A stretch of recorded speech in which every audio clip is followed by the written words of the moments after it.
You might be thinking, paint, an iconic, well-known art medium, of which many a great artwork has been composed of. Versatile and reliable, made of pigments, and whatever the fuck else is in paint. Strongly tied to art and its history, lasting generations and preserving cultural knowledge and ideals. Sounds cool, right? Wrong. This shit sucks, and here's why. Number 1. Turpentine. Granted, this only applies to oil paint, but I have suffered from turpentine fumes and need to vent about it. Turpentine is a solvent typically made from distilled pine tree resin and acts as a paint thinner or paint medium for oil paint. But guess what? Whiff too hard, and you fucking die. I'm just kidding. You just get brain damage instead. And to add a con to this con, I'm pretty sure this phenomenon is a major contributing factor to the formation of the abstract art movement. Nothing more needs to be said. Number 2. The paint is also trying to kill you. Not only is your paint solvent trying to end you, so is the literal paint. Some pigments contain heavy metals such as cadmium, cobalt, or copper, amongst many others, in order to achieve deeper, richer colors, of which have been linked to various cancers alongside heart, liver, lung, and skin disease. Paints also contain volatile organic compounds, such as formaldehyde, toluene, arsenic disulfide, and benzene, which have also been linked to various cancers. Fun fact about benzene though, apparently it's an aromantic hydrocarbon. You know, I'm so proud of it for feeling comfortable enough to come out to us today. Oh, what's that? It's an aromatic hydrocarbon.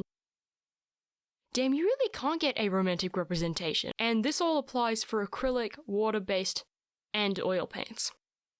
You aren't safe. So unless you like your artworks with the side of carcinogens, then we can agree that paint sucks balls. Number 3. Money. Now, the world of fine art has a long-standing history, with the belief that poor people do not actually exist. And paint is a great example of this.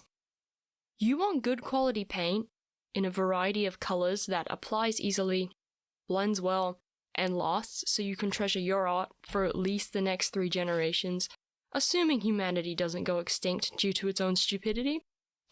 You want decent brushes that don't immediately lose all of their bristles, leaving your artwork looking like it got trampled during a furry convention? Well, that's going to cost you a kidney and probably half of your large intestine.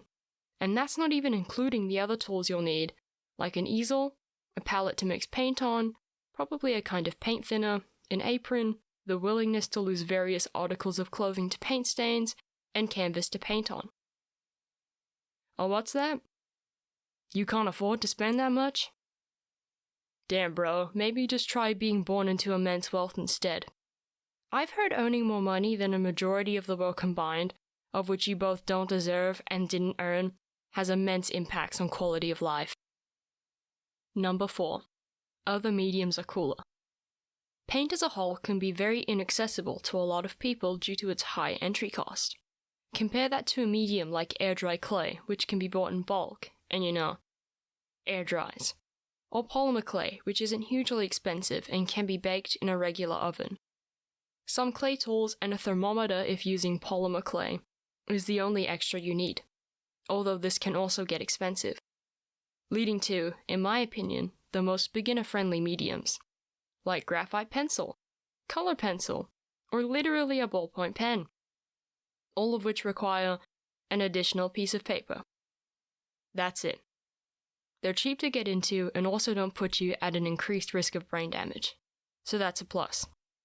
Whilst expensive variants can provide better ease of use, and in the case of colored pencils, better color fastness, they are not required to achieve good results. For example, this mantis that I drew in 2019, that I didn't finish. This picture of a different mantis from earlier this year, that I also didn't finish. A cool bird. And this heartwarming image that I drew in a friend's birthday card. all of which were made with cheap products, like cheap Faber-Castell color pencils, or a random-ass pen that manifested its way onto my desk.